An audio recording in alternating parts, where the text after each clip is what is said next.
bed and listening to the sound of the rain and the wind and thinking, I don't really want to get up. And obviously then making myself super late, because that's a running theme in my life, in that I just don't want to get up in the morning because it's just manky out here. It's absolutely revolting this morning. I'm nearly going to go as far as saying I maybe preferred the cold. You know, it might not be able to do much with everyone, but at least it was dry. Right. Guess we're just going to have to get on with it. I think today I'm going to get very wet. What do you reckon, Arch? You'll be all right. Somebody has done a right job on themselves, haven't you? I'm very grateful that he chose to do this after the Christmas holidays and bank holiday and everything else. It's Wednesday today, so it's the 28th, and thankfully all my vets are back on duty as normal, otherwise this would have been very expensive. I mean, it's going to be expensive enough as it is, but poor Arts, I don't know what he's done in the night. I'll show it, but I don't know if I'll actually show it in the video because it's pretty yuck. But the poor chap has somehow ripped his bottom, one of his cheeks of his bottom. It's in a right mess. Like I can see muscle. I have no idea how he has done it. He didn't. I'm trying to think what I did with this. He didn't go out in school yesterday. He went out in the turn-up pen. It's not from yesterday. A, because I would have seen it, and B, because it's still fresh. It's still bleeding now. But I cannot for the life of me find anything in this stable that he could have cut it open on at all. We have I got my dad down here because I was thinking, what the hell is in my stable? I mean, every wall, it's all filled out, if you know what I mean. I can't explain it properly, but there's no gaps in my walls. It got redone this year, and there's no gaps. There's nothing for them to chew on. He did it because he didn't want them to keep chewing. And we cannot work out. Evening, guys. I'm just popping on very quickly to say that if you don't like flesh, blood, open wounds, skip 11 seconds from this point and you'll miss me showing Arty's wound. I mean, it's not awful, but if you don't like kind of flesh and bit of blood, then skip away. If I come down, if I do it from there, it doesn't look so bad, I won't go too close. But he's completely, this is quite a big gash. It's quite deep. It's quite, mushed up. I don't know what he has done, how he has done it. I'm completely perplexed by it. I have no idea. Also, then it's terrifying, isn't it? Because then you're thinking, what is in this stable that a horse can do that much damage on? I've pulled all the bedding up. We run our hands around every part of the stable, and there's nothing even remotely stuck out or it's got to be on the wrong side. No, what did you do? If only you could talk, because that is horrible, Arts. You poor thing. I just haven't got an idea. I mean, it's too fresh to be from the turnout pen, and I've gone around the turnout pen, and there's nothing out there that I could feel that would do that much damage. Also, he came in around 2 o'clock from the turnout pen. There's no way that wound on the back is from 2 o'clock yesterday. Sorry, I'm holding you with my left hand, which is why it's wobbling. There's no way in hell that's from yesterday. It would look drier by then. It would look crispy. It's not. Oh, hello. I don't know, but it's a horrible feeling when you don't know. Poor Arts. Anyway, the vet's on their way out. Thankfully, my vet, or one of our vets, lives very close to where we are, so she's going to. And we saw it early enough. I'm not sure Angus really enjoys that much. Right, Angus, did you? Beautiful moment. Maybe not. Thankfully, she lived close, and I noticed early enough this morning that she could find the cat, that she could come out on her way in, if you know what I mean. I'm not really sure the cat likes you doing that. It's always something. I'm kind of pleased it didn't happen at the beginning of January, though. You right there, you two? Oh, I feel from it. It was so sore. It's nasty as anything. It's a horrible wound. It's also messed up work. Anyway, things happen.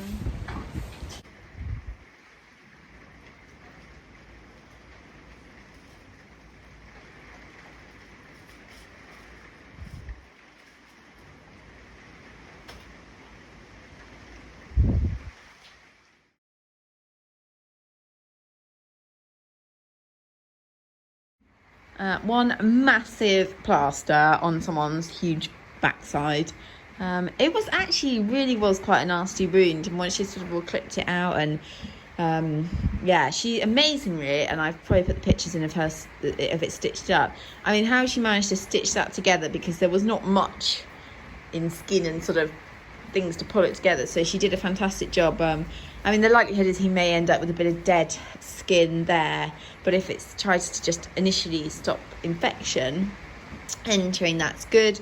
So I've got to change this dressing tomorrow morning, which is going to be fun because Arty's very sensitive about his back end, obviously, and I've got to just keep the tail bandage on for a little bit.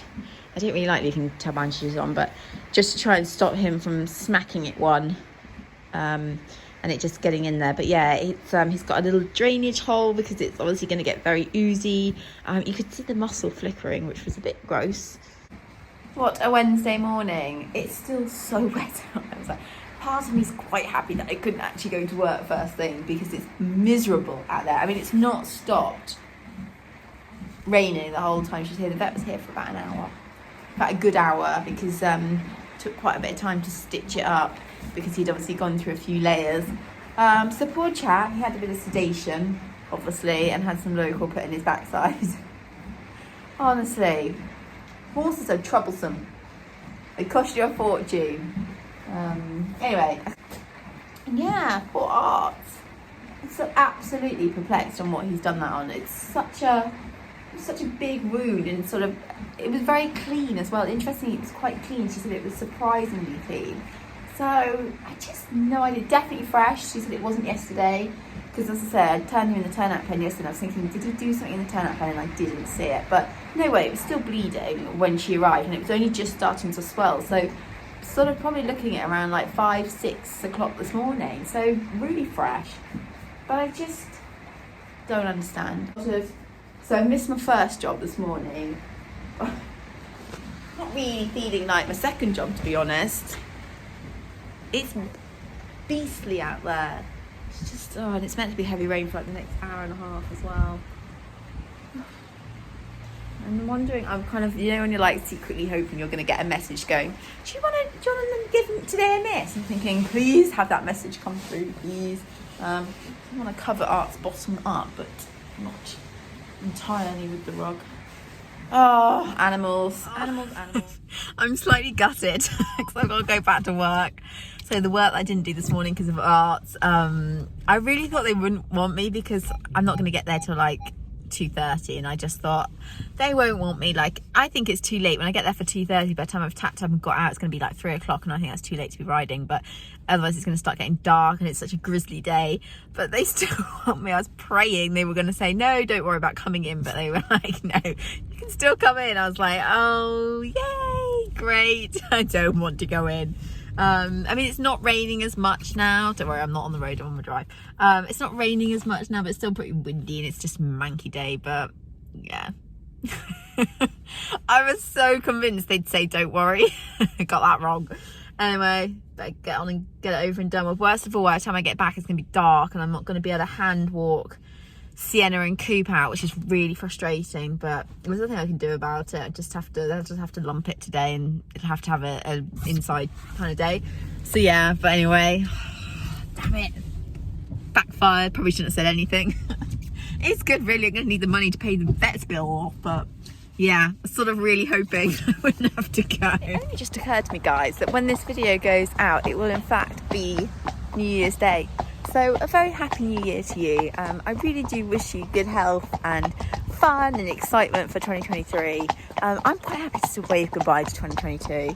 I wouldn't say it's been my year particularly. It's not been awful, but you know, it's been an expensive year, and maybe a bit of a frustrating year. I perhaps didn't achieve the things I was really hoping I would achieve, but still, I am very happy to welcome in 2023, and yeah, I'm very excited for it. I'm hoping it's going to deliver with lots of fun horse things. Do you set New Year's resolutions or goals? I mean, I don't do New Year's resolutions because they wouldn't last 5 seconds with me. I'm notoriously bad for never keeping them, but I mean, they're the standard thing every year, isn't it? It's like, you know, eat a bit less or eat more healthy, exercise more, go to bed earlier, read a bit more rather than be on your phone all the time. You know, all those kind of typical things, and I won't ever do them as much as I try. Probably be more sociable and go out more, all that kind of thing. Top of my goal list, win the lottery. It is every year. I feel the effort I put into thinking about winning the lottery and what I'd do with that money means I should win it. It just doesn't seem to ever pay off. I've wasted a lot of time thinking about what I do with that money.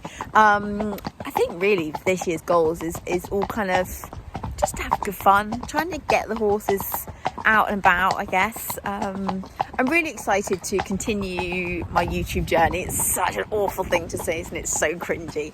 But it's actually 2 years since I started YouTube, and I do really enjoy it still. And I really enjoy the kind of trying to make the channel grow, and yeah, I just find it really good fun. So hopefully every year I try and improve on my efforts with YouTube and putting a bit more thought into it. And I think I already said in my previous video, I really want to try and pull Instagram and YouTube together a little bit more to help the channel.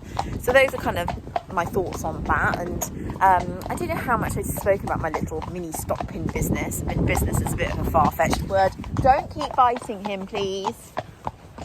So-and-so. Yeah, so I sell some vintage and antique stock pins, and I started it a couple of weeks after I'd fallen off and I was at home and I was bored. And it's done really well for such a little thing when, you know, it's quite difficult to source lots of stock pins. Certainly it's kind of middle value. You can kind of buy quite a few that are expensive, but trying to get a nice kind of middle ground price point is quite difficult. But I really love the challenge of hunting them out, and I've really enjoyed doing it, and we had really good sales before Christmas. So I'm interested to see if I can sort of keep it going through the beginning of the year and source more stock pins. And I've got some kind of ideas lined up if I can find the time to work on it, for other ideas on stock pins, and maybe possibly making more bespoke ones, seeing if I can even make them. I need to learn about silversmithing and all that first. So there's a few nice sort of goals and challenges for me on that front. With the horses, I'd really like to see Sienna competing this year. That would be my main goal. I'd love to get her to a young horse class, 5-year-old class. I'd absolutely love that. And just like I think I said again in previous videos, just to feel really established with her, you know, to feel like you could just go for a hack when you fancy it, you know, not to have to overthink it when you get on Sienna. Perhaps for her to be a little more maturer, but yeah, just to really have a year of progression. And really with all the horses, just to have fun with them, and you know, continue to adore having them around. Hopefully they're not going to cost me too much money in vet bills in 2023. I'm looking forward to like regionals and Coop, and I said this before, but I really want to go eventing. I don't know what's got into me, because I've never had this feeling. I mean, I haven't evented now for, it would be at least 10 years, I think. I mean, maybe just under. I think I have done 1 or 2 unaffiliated, but not in the last like 8 or 9 years. But I just have this urge to go eventing. I don't know where it's come from, but I would quite like to do that. So you never know. I think we need to work a bit harder first, earn some more pennies for all this competing that I've got planned. Need to fix my horse box as well. But yeah, I think 2023 is just to have a good, fun year. Keep growing the things that I'm doing and enjoying, and yeah, hopefully a less expensive year.